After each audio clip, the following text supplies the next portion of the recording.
live and direct from anywhere in the world. It's The Kelly Show with Dr. Kelly Muldowney. Hello and welcome to The Kelly Show, real people with real stories in real time. And I am your host, Dr. Kelly Muldowney, and we're wrapping up our month of March, the Irish invasion. And what better way to end and say goodbye would be an Irish wake? I don't know. Well, stay tuned, because after a word from our sponsor, I have a very, very special guest on the show today who is known as the GLAM REAPER.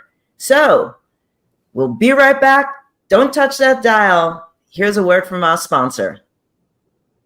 This portion of The Kelly Show is being brought to you by White Wolf Advisory Services. We are the bridge between nations, creating growth, commerce and collaboration between cultures. Contact us today for more information. Welcome back to the show. So as promised, we're wrapping up the month of March, the Irish invasion, with a really great woman, a good friend of mine. She is the president, owner, founder of Muldowney Memorials, and she's also known as the GLAM REAPER. So, Jennifer Muldowney, come on down, come into the studio. How are you? Hi, Kelly. I'm good. Thank you so much for having me. Happy month of Irish madness and mayhem. Irish month, yes. We claim the whole month, like women for our birthdays. We're taking the whole month now. I like to take the whole year for my birthdays personally. When you get to a certain age, you celebrate every day. You never know how many tomorrows you have. Speaking of how many tomorrows do we have? Oh, I just made that up. We'll start with, where are you from? Where in the world are you? Tell us, who are you? So I am from Dublin in Ireland. I'm currently in Florida. But I live between Florida and New York, but I still call Ireland home. So I'm a little bit of a, I guess I flit between all of them. But yeah, I'm from Ireland and Dublin. I go home regularly. I do even have a few clients that come to me from Ireland. But right now I am in Florida, and I've just been in New York for the last while. So yeah. Sunny Florida. I see the palm trees behind you. Yes. Yes. No, it's beautiful here. Really nice. Okay. So you are a celebrant. You Yes. are a memorial. Now, let me get this right. A memorial planner, like a wedding planner, but a little bit different. Can you please tell our viewers what all that means and what led you to this profession? Yeah, sure. So yeah, I'm not a funeral director. I don't own a funeral home. So you are correct. I am a celebrant, which is like a priest, but not a priest or a rabbi. What we're, especially in Ireland, we're familiar with the Catholic priest. So I do the role of a priest at a funeral. And a lot of people are familiar with that in the wedding space. A lot of people will get a celebrant for their wedding, but they're not quite used to it yet for funerals, which is really interesting to me, because your funeral is your sort of your last soiree with the world, your last farewell, your final sort of goodbye. And it should represent everything that you encompass. So that's sort of how I came into the memorial planning. It was about 16 years ago in Ireland. I was actually had my own wedding and party planning business, Roxy Pop Events, named after my two dogs. And I sadly, two friends of mine passed away, and they were my friends, but they were also my best friend's siblings. So I found myself in this rare position where I was grieving. I was also questioning my mortality, because when you're in your 20s, you think that, there's no clock ticking per se. You think you've so many decades left. Life doesn't ever seem like it will end. And so I was questioning my mortality. I was grieving my friends, but I was also trying to be there for my best friends and help them, because they were going through it with their families. They had funerals to organize. And so I found myself doing all these sort of things. And also equally being an event planner, I found myself sitting in the church for both of these young gentlemen, we went to the funeral home and we went to a church, and I found myself sort of saying, well, that's not what I'd want. And one of them was atheist. So I was like, why are we in a church? This isn't really him. So it just sort of got the cogs going. And, as I said, I was a wedding planner. And so what was different here? For a wedding, there's two people at the top of the church saying, I do. In this case, unfortunately, obviously, there's a body in a casket, or a coffin, as we would call them in Ireland, which there is a difference between those before anybody comes for me. It's just the shape. But people use the words interchangeably. So I do know. Yeah. Yeah, so it's a very, people in the industry can get very particular about the terms we call things. So I'm very much on the whatever makes you comfortable. It's hard enough as it is. So whatever makes you comfortable. If you want to call it a coffin, but I know it to be a casket, that's fine. Call it a coffin, Semantics, I suppose. Exactly. So what does being a celebrant or a funeral planner actually entail? What happens? And specifically, because this is the month of March, I know you do have clients, call them clients, yes, who need to go back home to Ireland. So can you give me a broad idea of what all that looks like? And I know you always do it with flair and style, so knock yourself out here. Yeah, well, it's also, I will preface this by saying that everyone assumes that I'm talking about throwing a party, and I'm like, it's so far from that. It's not dancing on people's graves. It's very much representing the deceased. And there is two schools of thought that a funeral is for the living, and then the other school is no, a funeral is for the deceased. I am very much in the middle, where I believe it should be cathartic and healing for the living, 100%. It's how we start our grief journey, but it also needs to be really, really personalized and representative of the deceased. Now, I do have a book called Say Farewell the Irish Way. It's my second book, and it's sort of a play on my first book is called Say Farewell Your Way. The second book is Say Farewell the Irish Way, which tells people, especially diaspora like me, who are all over the world. I mean, I think there's like 33 or 35 million of us in America or something like that. So there's a lot of us all over the world.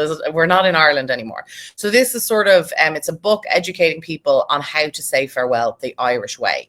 And that can mean 100 different things, honestly, Kelly. So what you're talking about, about wanting to go back home, that's called repatriation, which is where I have passed away, say, in New York, and my body is then shipped to Ireland for my final journey as such. Now, that can be a very expensive process. There's a lot of companies that do it, very ethical, amazing companies. I'm happy to recommend if anybody finds themselves in that horrific situation. There's a lot of incredible charities like the Kevin Bell Repatriation Fund, where, a lot of people found themselves in that horrific scenario where a young person left to find, their dream in America, and unfortunately came home in a box a year later. I mean, there's a lot of people who then aren't prepared. Like, that's the really interesting thing between weddings and funerals is people spend years or months at least planning and saving for a wedding, but they don't for funerals.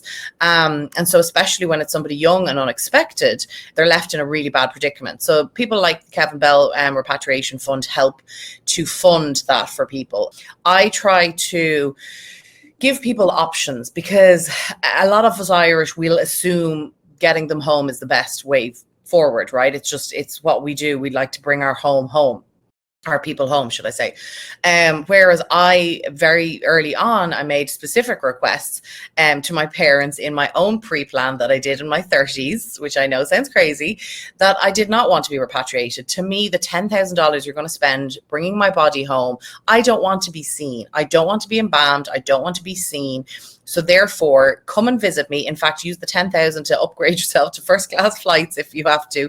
But, if my mum, some people want to see the person, like it's their way of dealing and realizing it's reality, because a lot of people, without seeing the deceased, the denial phase lasts for a hell of a lot longer. So I told them, I'm like, if you want to come and see me, fine, but I am not being embalmed. I am not being shipped home. You can cremate me here, and you can bring some of my ashes home to be scattered. Now, I also have last wishes as far as, being cremated and going back to Provence and having a big badass party to celebrate, and no priest and this, but how do you ensure that the people you have entrusted with those last determinations of what you want done with your remains, how do you ensure that they don't at the last minute, and I've seen this, say, oh, well, we can't, oh, well, we have to embalm them, or, oh, no, we can't do this, or, ooh, and they go against the wishes of the deceased? Who controls, and how do you ensure that what you want done once you've passed is actually executed the way you have wished? So that is a great question. And I get that a lot, especially I do a lot of pre-planning sessions, workshops with seniors. And so they're obviously putting their plans into place, which is great. And I do have a free pre-plan. I have a small one and a large one that I'm happy to email to any of your listeners. And I'll absolutely share it. And maybe we can come back and we can talk you through, through your options. Because I believe it's so important. Now, here's the thing that I'm always crystal clear with people, like I'm crystal clear that I am not a funeral director. In the United States of America, which I do find quite ironic that it's called the United States of America, every state is different, right? Every state. And so I am not a lawyer, and I'm not a legal, I'm not a funeral director. And those two people are legally, they have to tell you what your options are, and they have to make sure that legally what is binding and isn't binding. So something that's binding in New York may not be binding in LA, for example. And especially like you just recently moved, Kelly, there's a lot of things when you move state to state, you have to set things up. So I would say that you make sure, get your pre-plan written, and share it with your accountant and your lawyer, whoever you have your last will and testament with. Tell your loved ones, put it in a safe, somewhere like that. And entrust, there is legal options that you can state by state get, where you entrust somebody and it's a legally binding document that you do not want. And I could talk about this clearly for a long time, but there's even obviously nowadays with our digital legacy, it's becoming a huge thing. So now we don't even have the, when you go into hospital, do not resuscitate, your DNR. Well, now we're having a do not reanimate. So for example, you might want to say, Kelly's voice and face is not to be reanimated 100 years after her death. There's a lot of things that are changing, and they're changing so fast the law can't keep up with them. Now, I'm fascinated with all of this, and again, a lot of funeral directors don't even know about a lot of these options. So it's very interesting space to be in, because it is historically archaic, and not every funeral director is going to know all the options. So it's tuning into shows like yours that have the cojones to talk about these topics. It's tuning into my podcast. It's tuning into the information I put out on social media. It's not to say I am always crystal clear. I am not an expert on everything. There's certain things that sometimes it can be hearsay, but I like to just, at least let's have the conversations and start talking about it. For example, the people listening to this, they might, and I hope that they do, at lunchtime today, at dinner tonight, that they turn around to whoever's around them and say, hey, do you want to be buried or cremated? Right. Gareth is whispering in my ear, you've given us some slides that he's just dying. Oops, I shouldn't say that word. Itching. We love this photo. Can you tell us, this is part of your story, when was this taken, and where is this, and why? So this was taken a couple of years ago when we were doing a photo shoot to sort of really represent me and who I am. And what I love is there's another photo that I share on my social media page on Muldowney Memorial's Instagram that is a similar photo of me in that outfit, laughing. I'm sitting down, I'm laughing. And in red. Yes, and I'm in red. And I put the picture beside Lurch from the Addams Family. And I make the comment that what everyone thinks we look like in the funeral business versus me and what I look like. I've been in the business 16 years. I got the nickname the GLAM REAPER from the British media. Thanks very much, guys. Yeah, and it did stick. At first I hated it, but honestly, previous to that, I was known as the dead girl in networking situations. So GLAM REAPER was a step up, honestly. So this was very much, it was taken in Dumbo with obviously gorgeous New York skyline behind me. And it just, to me, really represents who I am and who I greet my families with. Like, I don't whisper to them. I'm really empathetic. I'm really compassionate. Thankfully, I have, nothing but 5-star reviews. Like, I am good at my job, but I also don't treat my clients with kid gloves. They are grieving, but we all grieve in very different ways. And some of them want to laugh. Some of them want to be told it's okay to cry, to be told it's okay to laugh. Like, one of my most viral, and I have to kind of mention this at the moment because it's actually insane. One of the most viral posts I have posted on my Instagram page, and I mean, it's got like nearly 1 million views at this point, is it's an urn. A lady put her mother's ashes into this mason jar instead of a proper urn. And every month she decorates it. So January could be with snow, October is a mummy, St. March is St. Patrick's, Valentine's for February, and she decorates it. And what I love about it is she is reconnecting with her mom's ashes, or cremains, as somebody again corrected. Like, the police are out there correcting everybody. I'm like, call them whatever you want. But she's there, connecting with her mom once a month. And that's her grieving process. And so I'm very much like, this picture sort of represents, you do you. And like, I love to wear red. I'm not going to be in black all the time. I do wear black a lot because that's my style. But you might see me in a red dress with runners or tennis shoes, as you guys call them. It's just it. Well, I remember when I was a teenager, I had a friend whose sister was a little quirky, but I used to smoke, cigarettes at the time. And I saw this big, huge kind of mayonnaise jar next to me, and I saw it was all ashes. So I feel, well, the sister's collecting ashes, from the cigarettes. And so I was using it as an ashtray, And oh my God. And my friend came upstairs, to the room where I was sitting, and she said, "What are you doing?" I said, "What do you mean?" She said, "Are you putting your ashes in that jar?" I said, "Yeah, I'm adding to the collection." She said, "That's my sister's collection of pets." Oh my God. Since the cigarette ash looks so different, I put the button there. I had to kind of like fish it all out and kind of swish it around and make it look like nothing happened. Oh God. Well, I guess this is a note to, I've never heard of anybody doing that, but this is a warning to anybody else. If you see ashes in a home, don't assume it's cigarette. Oh my God. I swear to Jesus. Yeah, I swear, And they actually do look very different. Oh, here's another fabulous photo. Oh, they do. What did I know, though? I was 16. I mean, of course. I love this photo. Can you tell me, what are you doing here so elegant, madam? So this is me at work, quite literally. So I'm a celebrant here. And this photo specifically is me at the annual Funeral Directors Association, the New York State annual Funeral Directors Association. I've done their remembrance service for the last 4 or 5 years now, I think it is. So they ask me back every year, and it's always a wonderful service where they remember all the funeral directors and funeral director families who are grieving and have lost people in the previous year. So yeah, glamour shot. So I have a theoretical question for you. Okay. I'll use myself as an example so people out there, our viewers, can start thinking about this. All right. Well, first of all, I have a motto: heaven doesn't want me and hell's afraid I'm going to take over. So until those two dudes decide who gets me, I'm a ping pong, I'm like the ping pong ball. I'm stuck here with the rest of you. Okay.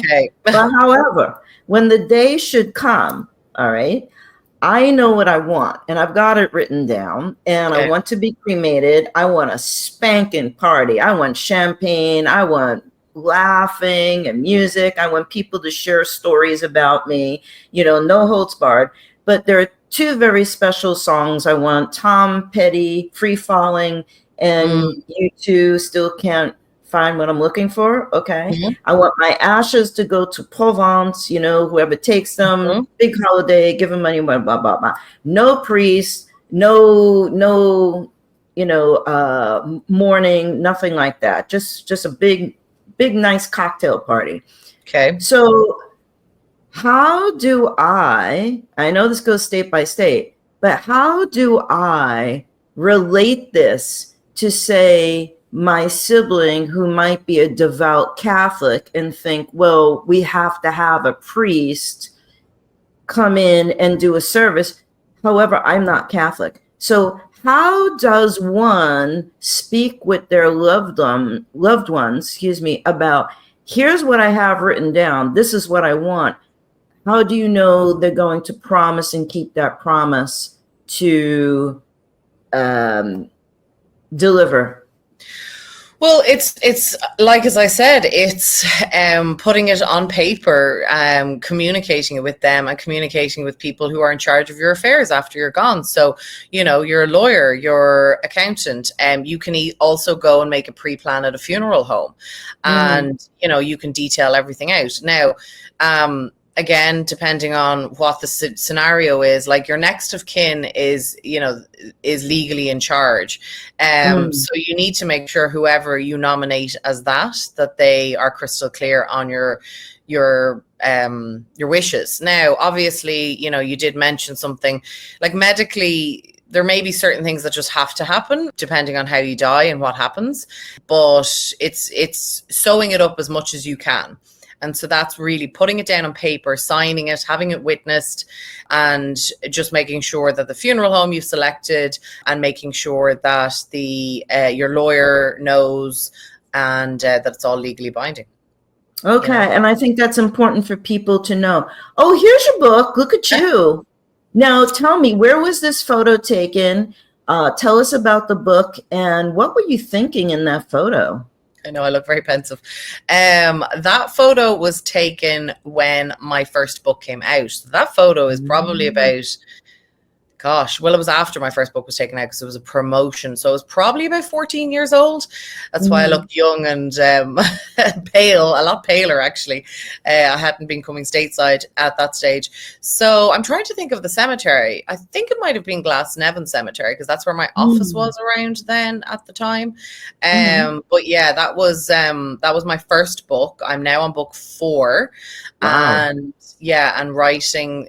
trying to finish that, even though I've been talking about that for a year at least. But some of them come easy. Like I wrote that book in 2 months, believe it or not. And what was that book about specifically? That book was very much born from sitting in those funerals of my 2 first friends and realizing that I wanted something different, that I wanted to I'm a control freak, wanted to control what my funeral would be, and very much just taking from, especially young girls have their weddings planned, from when they were children. So this was me sort of planning my own funeral. And I started the business 16 years ago. And then it was only after a while of being in the business, which was very interesting because the funeral directors were like, who's this one? And Irish people, because I started in Ireland, Irish people didn't have a clue what I was talking about. They were like, but if you're not a funeral director, what are you? It was a very new concept. Even wedding planners back then was relatively new. And then a publisher approached me about writing the book, and that's how that came out. So yeah, that was my 31st birthday was when that book came out. So I'm after aging myself by saying 16 years. So yeah. Well, you look fabulous. God bless you. Thank you. So where do you see your business going forward we have a joke, Florida is God's waiting room. Business is booming for you here, a lot of retirees. Well, baby steps first. So we only just got here. So yeah, 2024 was a big year for me, for a lot of my goals. I finally got the green card accepted. Yeah, well, we only just got here to Florida. So 2024 was a big year. 2025 is promising already to be an even bigger year. But 2024, 2 of the main goals was my green card, making it official that I stay in the US, and also, exciting things. And most Irish, whether you're born here or not, I think will empathize with that journey. And but also the expansion into Florida. So a lot of my clients up in New York, they were either New Yorkers at heart who'd retired to Florida, or vice versa. That they maybe were from Florida but just had ended up in New York for whatever reason and had passed away. So I just found there was a lot of symmetry between the two, and it just seemed like the next best step. So I bought a condo here that could sort of be Muldowney Memorial's HQ in Florida. It's right between the juicy spot of Miami and Boca Raton, West Palm Beach and Palm Beach, because Miami obviously is a lot of younger career people, but they're the ones who are burying or saying farewell to their parents and grandparents. So it's, you don't want to discount, you don't want to be moving to where all the retirees are, which is also an awful thing to be just saying, but I guess that's my clientele, as people will very honestly tell. It is. Yeah. It's part of living. It's part of living. So we have a tradition here on the Kelly Show that we ask all of our guests if you could name one person, place, thing, or experience that you are grateful or thankful for, who or what would it be? And I think Garrett has a slide for this. Oh, that's nice. I get emotional seeing them. Yeah, so that's my family. That's at my book launch, which, as we've just discovered, was 11 years ago and not 16. Yeah, so that's my brother, my mom, me, and my dad. And yeah, they've been with me through thick and thin, and they've just always been a source of inspiration and calm in the storm, honestly. They're very different, my parents. My dad was self-employed his whole life. My mum, very much a 9-to-5-er, even though she doesn't do more than that. But, she worked in a bank, she worked in corporate. She was more sort of the office gal. And my dad is, as my mum would say, is more like me, and we are the entrepreneurs. And my brother probably follows my mum's footsteps more in the 9-to-5-er. So it's good, because my mum grounds me in terms of making sure that my business takes care of me 12 months of the year, because you can, as any business owner that you've got listening, you can have your peaks and your troughs, and your peaks, the financials have to take care of the troughs. Like, it can go up and down, and it can have really quiet months. And obviously with what I do for a living, I can't force people to die and use me. So that could be a bit awkward, so I have to take care of things as, the 12 months out of the year. So they definitely, like, my dad will inspire me to have bigger aspirations for myself and to sort of think big, whereas my mum is the more grounding, let's make this make sense, what is it logically and stuff. And then my brother is just a great sounding board. I was very blessed to fly him over to New York for his 40th birthday in 2024. So that was really, really special time, because he's married with kids now. So nice. Shucks, I was going to ask if he was available, but he's a little too young for me. He's a cutie pie. He is, and he was very popular when he was here with all the ladies. I'll bet. With that smile. Well, we're running out of time, so we want to thank you. Gareth and I, we've had a lot of laughs behind the scenes in the green room. Thank you so much for coming on the show. This is really important information that people shy away from talking about for a myriad of reasons, but I hope our audience has a takeaway and will share this information today and understand that it's not, someone that looks like Lurch that's behind memorial planning. But if any of our viewers would like to reach out to Jennifer, she has her contact information up here. Wonderful logo, by the way. It's so stately. I love it. Absolutely beautiful. She is the GLAM Reaper. So thank you so much for coming on. Since we're almost neighbors, let's try to hook up in the middle at real life. Point. Yeah, well, in real life, I don't know what's real at this point. Yeah, it's I always say there is no life; it's only living. It's just a matter of how the soul continues on. But that's just my jam. But anyways, thanks again for being on the show. And if you would like to be on the Kelly Show, please write into us. Our contact information is below.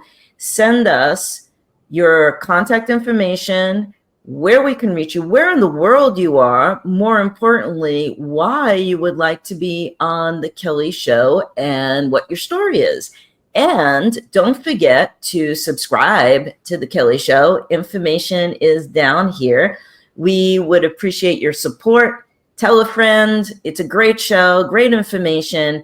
And as we wrap up the month of March, the Irish invasion, we're going out with a bang with the GLAM REAPER. So stick that in your pipe and smoke it. And thank you. Next month, we are going to explore the world of agriculture and who is actually feeding the world and putting the food on our table. So stay tuned. Don't go away. Don't touch that dial. We'll see you next Tuesday. Gareth, take it away.